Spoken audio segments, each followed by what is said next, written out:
Jonesy and Amanda. Jam Nation. I was fortunate enough to be invited to go on MG. Mark Geyer has a podcast called MG's Life in 5. And you go on there and you take 5 photographs in that mean a lot to you in your life. How many did I take up? Well, you were in there. Of course you're in there. You know, you're my bestest 1 through radio 4? buddy in the world. And there was pictures of me with my family.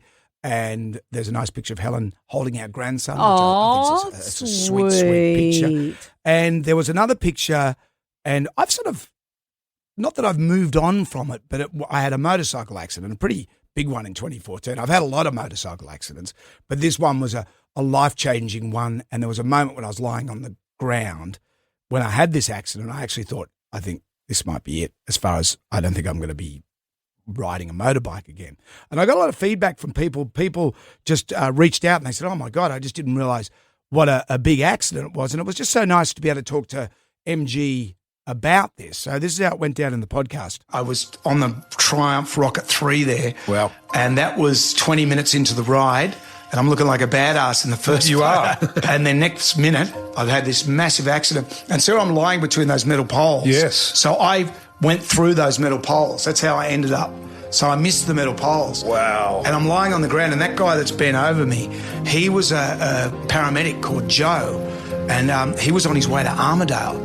And he was the one that talked me through it because he said, can you feel your legs? And I said, no, I can't. I can't feel my legs. And at that weekend, I think just the weekend before, Alex McKinnon had how his life had changed with that tackle. And I'm lying in a friggin' ant's nest as well. So I could feel the ants on the neck, but nowhere else.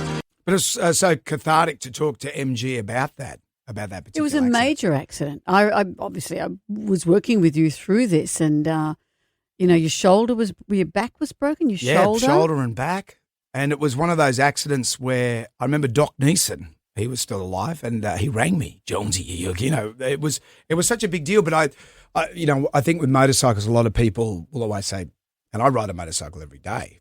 And they say, surely you're going to give up bikes. I can't give up bikes. I just can't. And yet you were part of a TV show that you called Temporary Australians. Well, yeah, because Australians, by and large, in Australia, we're better with it now, but Australians, we're pretty much discriminatory towards motorcycals. We don't like them.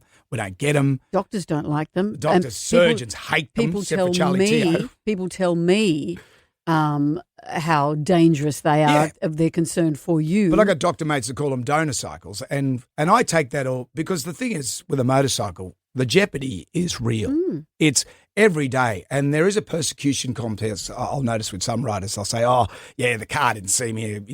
They never see you. Every day you get cut off. It's interesting. Every accident you have, and you've had 10. That was your last big one, wasn't it? It was actually 13 accidents. And but you say I learned to be I pay more attention. Then there's another one. You say, no, I was being stupid. I pay more attention. So I don't relax either.